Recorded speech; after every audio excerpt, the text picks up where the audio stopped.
Goddag og velkommen til Bogormen, hvor vi hver uge kigger på en ny bog, foreslået af jer lyttere. I denne uge kigger vi på bogen Se dagens lys, skrevet af Svend Åge Madsen. Ja, og Se dagens lys, den handler om den fremtidige verden, der er kontrolleret af computersystemet Madame Datam. Og vi ser den her verden gennem manden Elifs liv, om hvordan han vågner op hver dag ved siden af en ny kone, nye børn, nye venner og en ny arbejdsplads. Han begynder en dag at nedskrive dagens hændelser i en dagbog for at fastholde dagene. Da han en morgen vågner op ved siden af en ny kone, Maja, vender dette hans syn på tilværelsen, da han efter denne dag forelsker sig i hende. Det ses dog som en egoistisk udelukket handling i det samfund, men da han opdager Majas følelser, de er gensidige, så beslutter de sig for at flygte sammen. Det bliver dog en svær kamp, da systemet og resten af befolkningen ser dem som syge på grund af deres ønsker om et liv sammen med frihed til at træffe deres egne valg. Efter nogle dage på flugt ender de hos en gammel kone, som er en af de sidste levende for det gamle samfund før udskiftningssystemet. Hun fortæller om de gamle dage og giver dem en chance for at vende tilbage til det gode udskiftningssamfund igen hver for sig, men de takker nej og får tilladelse til at bo sammen for altid. Og de begynder derfor at skrive bøger om tiden før udskiftningssystemet for at oplyse folk om den gamle tid, indtil den dag, at de dør. Se dagens lys, det er en roman, som sagt er skrevet af Svend Åge Madsen i 1980.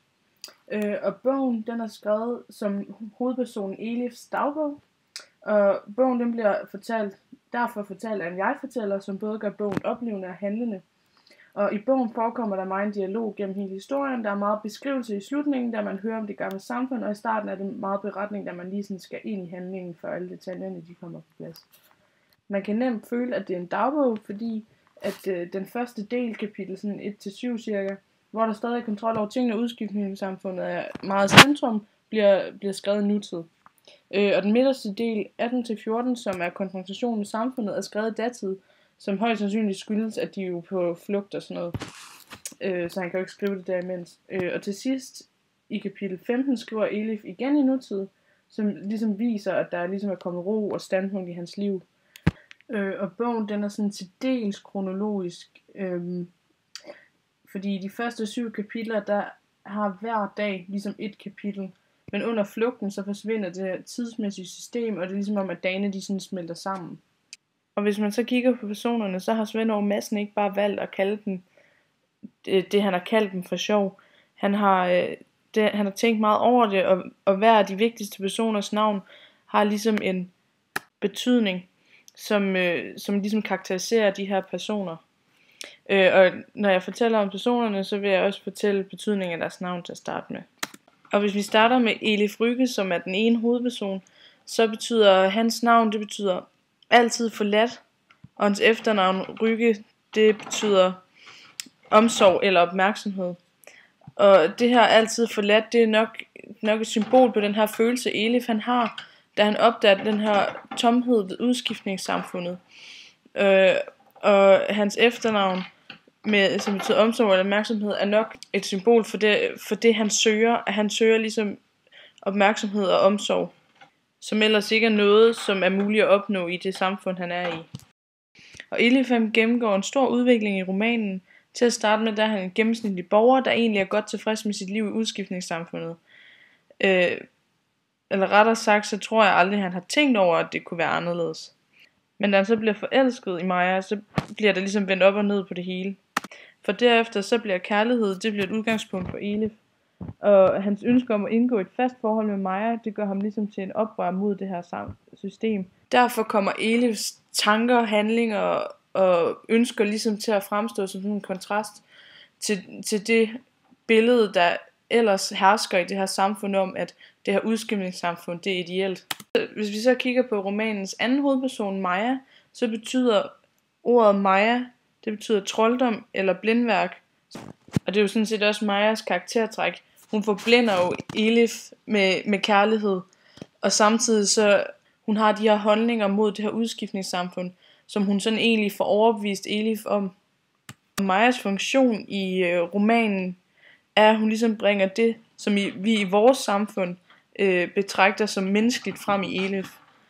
Og da Elif han møder Maja anden gang opdager den ægte gammeldags kærlighed, så står der blandt andet i bogen: Jeg har et hjerte, jeg har fundet det, jeg har selv mærket det, Det bankede hårdt, så jeg var lige ved at blive svimmel. Det gjorde ondt i det, og samtidig en salig fornemmelse. Som om det var ved at gå i stykker, og derved blevet meget lettere. Jeg kender selvfølgelig de gamle vendinger, men havde aldrig anet, at de kunne være så bogstaveligt sande. Og det her citat, det viser ligesom sådan et skelsættende øjeblik i bogen, fordi det er her Elif for alvor begynder at gøre oprør mod samfundet, fordi han virkelig er fokuseret på fastholdelse i det, han gerne vil være sammen med Maja. Elif begynder derfor så også samtidig at stille spørgsmålstegn ved det her udskiftningssystem, fordi han da ikke kan forstå, hvorfor at det skulle være bedre end den følelse, han har for Maja. Og ligesom Elif han holder Maja fast i sin hukommelse via hans dagbogførelse, så fastholder Maja faktisk også Elif på den måde, at hun gemmer den dragt, som at Elif han har lavet til hende. Og det bliver her også tydeligt, at Maja også ønsker fastholdelse. Og efter Maja og Elif de er flyttet sammen, så har Elif i den hytte, de bor sammen i, hængt et skilt op over deres seng med citatet: "Skøn ufødt og uforgæmmelig, fødes jeg stadig på ny i kraft af Maja." Og Elif han bruger ligesom det her citat som en hyldest til Maja. Og jeg tænker, at det ligesom sådan lidt er hans måde at sige på, at Maja er nok for ham. Altså han behøver ikke i gåseøjne ligesom at blive født på ny af det her udskiftningssamfund, som han kommer fra for at være lykkelig. Fordi Maja, det er nok for ham. Og hvis vi så kigger på bogens sidste, men meget vigtige person, så er det den gamle kone, som hedder Varinga, som er et slavisk kælenavn, som betyder uciviliseret menneske. Og hun er beskrevet som en lille, yderst grim og indskrubbet gammel olding. Og hun taler ikke særlig pænt til Elif og Maja. Og derved så passer hendes navn jo egentlig meget godt til hende, altså det her med uciviliseret menneske. Også det, at hun bor ude for byen alene, altså hun er ikke en del af civilisationen. Og så den måde, hun opfører sig på, er ikke særlig civiliseret, så igen så bliver navnet ligesom et karaktertræk for personen. Og Varinga, hun fungerer ligesom som bindeledet mellem udskiftningssamfundet og det her gamle fastholdelsessamfund. På et tidspunkt så var Varinga, hun er ved at dø, og hun beder dem derfor om at overtage hendes hus, og derfor også hendes mission. Og der står i bogen: "Der var sorger og bekymringer dengang, ja. Men der var også værdier, som vi ikke må slippe. I må genopleve dem og nedbryde denne kunstighed. Jeg har opretholdt livet. Nu må I give mennesker mulighed for at vende tilbage." Og hende her Varinga her, hun er ligesom den eneste tilbageblevende hukommelse om, hvad det egentlig vil sige at være menneske. Og hun er jo også derfor det sidste, sådan eneste håb for at lave det videre. Og med det her, hun siger i bogen, der vil hun jo ligesom sige, at selvom der i det her fastholdelsessystem foregik mange grumme ting, og selvom mange mennesker var ulykkelige, så fandtes der også sådan nogle værdier i det samfund, som var så vigtige, at de ikke bør glemmes.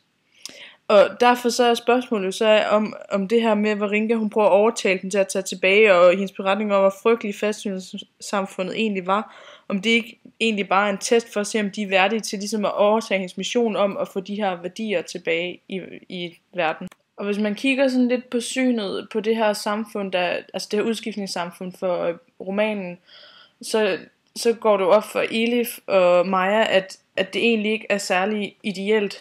Og det er egentlig det samme, som Svend Aage Madsen han også gerne vil sige.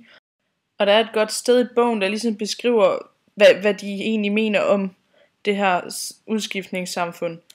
Og den her holdning, den kommer til udtryk i en drøm, Elif har. Og jeg vil lige læse op for bogen. "Jeg har haft en påtrængende drøm. Det var en slags fest. De andre modtog gaver, pakkede dem ud, glædede sig over dem. Først troede jeg ikke, der var nogen til mig, følte mig tomhændet. Jeg opdagede, der lå en pakke tilbage på gavebordet. Den var sort og skinnende. Jeg nærmede mig langsomt, kastede mig derpå over den, begyndte at flænse i det skinnende sorte papir. Der stivnede jeg. En stemme uden for mig, inden i mig, sagde bebrejdende: Du ødelægger jo gaven, det er pakken i sig selv, du har fået. Og det her, det er jo ligesom sådan altså pakken skal jo ligesom ses som en metafor for det her liv i udskiftningssamfundet.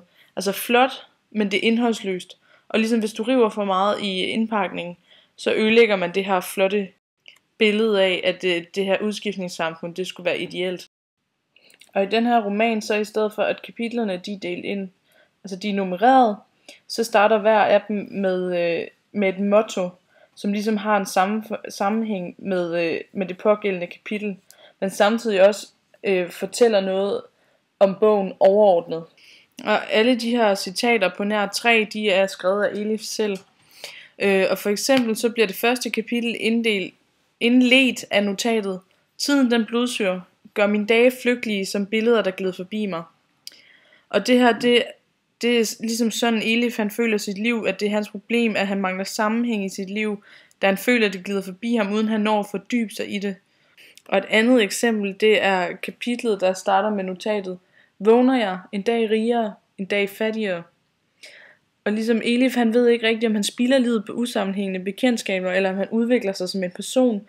Altså han ved godt, at udskiftningssystemet det kan byde ham på meget, men det er ligesom ikke rigtig nok for ham.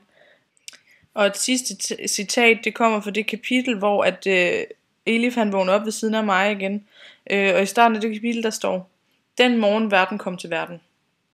Det her citat, det viser ligesom, hvordan mig og Elif har det med hinanden. Altså det her med, at de vil gerne være sammen, og de kan ligesom mærke, at det at være sammen, det er det rigtige for dem. Altså at det her, det er den nye verden, som er den, de vil leve i. Og det her med, at de her citater, de samtidig ligesom også laver sådan en overordnet historie, det kan man se ved for eksempel de her 3 citater, som jeg har taget, de ligesom viser forskellige stadier i Elifs liv. Altså først det med, at han føler, at der ligesom mangler noget i hans liv, og så derefter tvivlen til det her samfund, og den her søgen, han begynder på noget, han mangler, til sidst så at have fundet det, han søgte, og ligesom den verden, han gerne vil være i. Og derfor så har de her startcitater for hvert kapitel også stor betydning for bogen, da de samlet set egentlig fortæller den her historie om Elif, altså hvordan han rykker sig gennem romanen. Og genren i den her bog, det er en science fiction historie. Og når sådan en roman den er fortalt ud i fremtiden, ligesom den her er, så kaldes det en utopisk roman. Og utopi, det betyder intet sted, men det passer så ikke helt på den her roman, da man ligesom ved, at den foregår i Aarhus. Men ved utopi og science fiction ser man ind i en verden, hvor de fysiske rammer er meget forskellige fra det, vi kender i dag. Og der bliver ofte lagt stor vægt på det teknologiske, som vi også ser i dagens lys, hvor det ligesom er maskinen Madame Datam, der styrer hele det her samfund. Der hvor fiction-delen ligesom kommer ind i den her bog, det er, at det kan nok ikke rigtig lade sig gøre, at lave sådan et udskiftningssamfund. Men altså selve historien om 2 menneskers kamp for mening og kærlighed, den er nok ikke så virkelighedsfjern. Og når man snakker science fiction historie, der skildrer en samfundsform, deler man traditionelt op i 2 kategorier: utopier, som beskriver et idealsamfund, og dystopier, som ligesom er skrækvisioner. Og se dagens lys, den er hverken overvejende det ene eller det andet. Altså den er både utopisk på den måde, at den fortæller om det her ideelle samfund, som ligesom er udskiftningssamfundet. Men der er altid en bagside af medaljen, og her er det den overfladiske og tomme livsform, og ingen kender til kamp for en god tilværelse, og der er ikke nogen, der gør en indsats for at opnå noget specielt. Altså de får alting bare foræret af det her udskiftningssamfund, og der bliver taget meget lidt på følelser. Så samtidig så er den her roman også dystopisk. Og jeg tror, at Svend Åge Madsen han vælger at benytte science fiction-genren, fordi at den rummer gode muligheder for en beskrivelse af det nye samfund, men også en beskrivelse af vurdering af det samfund, vi kender. Og i den her genre kan nemt rette skytset mod vores vestlige verdens til tider fundamentalistiske tro på vores eget samfund, og det her med, altså han mener, at vi basalt set lever en pinagtig, meningsløs tilværelse. Altså hvis man skal tage ham for, hvad hende den gamle kone, hun siger i bogen. Og ved også at bruge science fiction og det her med fremtid, så formår han også at kritisere det samfund, vi lever i nu, men samtidig sætte et alternativ op og ligesom skabe debatten om der overhovedet findes et ideelt samfund, om det her alternativ, han stiller op, egentlig er så meget bedre. Og hvis man så skal kigge på temaer, så er det lidt svært kun at give et tema, fordi der er så mange aspekter.